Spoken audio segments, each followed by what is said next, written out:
And I will tell you why, because I think that the Minister of Finance and Treasury has been engaged in what can be described as malicious and deceptive consultation. And no one is having that conversation, because when the minister opened here virtually, he reflects on the withdrawal of the 0.5% VAT increase. The DG does so as well, but no one speaks about the context as to what led to that. So there's two contexts, one which I'll call a factual context and one which I will call a fictional context, which is a result of deceptive consultation. The factual context is that the Western Cape High Court suspended the 0.5% value-added tax increases and set aside the 2025 fiscal framework and revenue proposals due to a court intervention. That is the first reliable, verifiable, and judicially binding context. The second fictional context, which is a product of deceptive consultation, is that the VAT increases were set aside as a result of proposals of alternative revenue generation mechanisms and consultation from political parties. The second one is fictional because there is no inclusion in this budget of anyone's alternative revenue generation mechanism. No political party, no stakeholder that we met with, not the Parliamentary Budget Office, none of their submissions in terms of alternative revenue generation mechanisms are included here. The VAT increase has been substituted by a fuel levy, an increase in the fuel levy. That is the first point that I want to make. And I'd like to get an answer as to why exactly do we not have, because some of us who read the court papers saw that the Minister of Finance thanked everyone for making proposals for alternative revenue generation mechanisms, but they were not feasible in the interim and they would be considered in the next budget. This is the next budget. They are not here. I'm not sure which next budget he was speaking to. The second point I'd like to make is that there's been no conceptual change between the budget between February, March, and the one we're looking at now, because the one that was supposed to be presented in February, which we all got to look at, ring-fenced us to three options in terms of revenue. That is continued borrowing, that is continued austerity, or what was called strategic tax adjustments. So because the strategic tax adjustment of value-added tax has been defeated, there has been a continuation of strategic tax adjustments in the fuel levy and the non-adjustment of personal income tax brackets. So regressive taxation remains in place as a mechanism to generate revenue.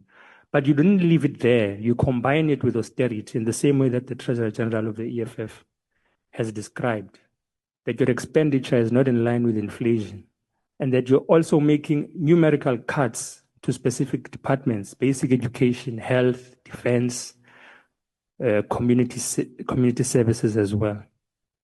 So it shows that the consultations that were had in the previous process were meaningless, and the manner in which we're proceeding now shows that there's been some consensus reached somewhere, that there is an arrogance and a confidence that this budget will pass regardless of our objections.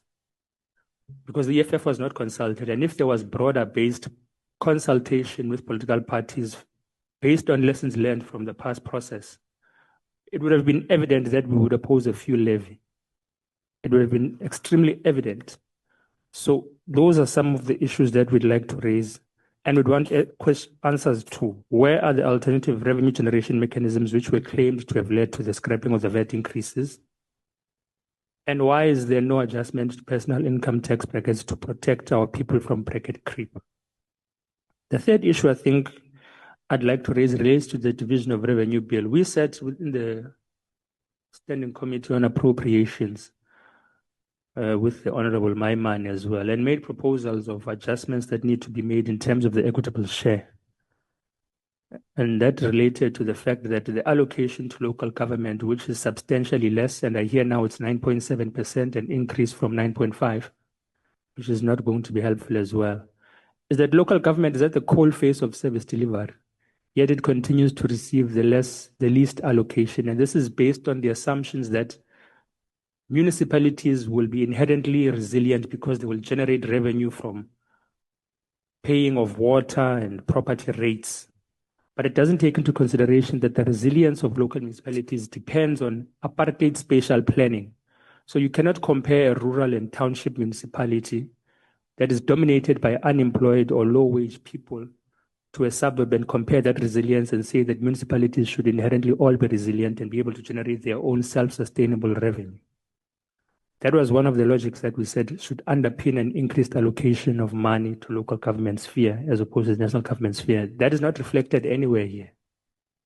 Why is that? What is the logic that underpins the allocation of money substantially more to national and provincial government and less to municipal government, whereas municipal government is where service delivery exists? That is the second point. And I think we should get a response on that as well. There's much more detailed and specific budget cuts that we are going to speak to.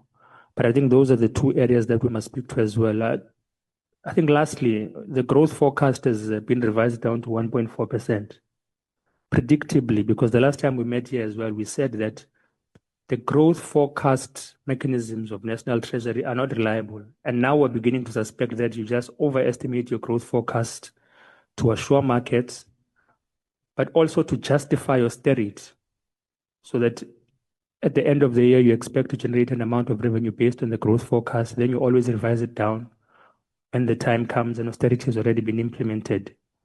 What should make us continue to rely on the growth projections that are being presented here, which are continuously being revised down?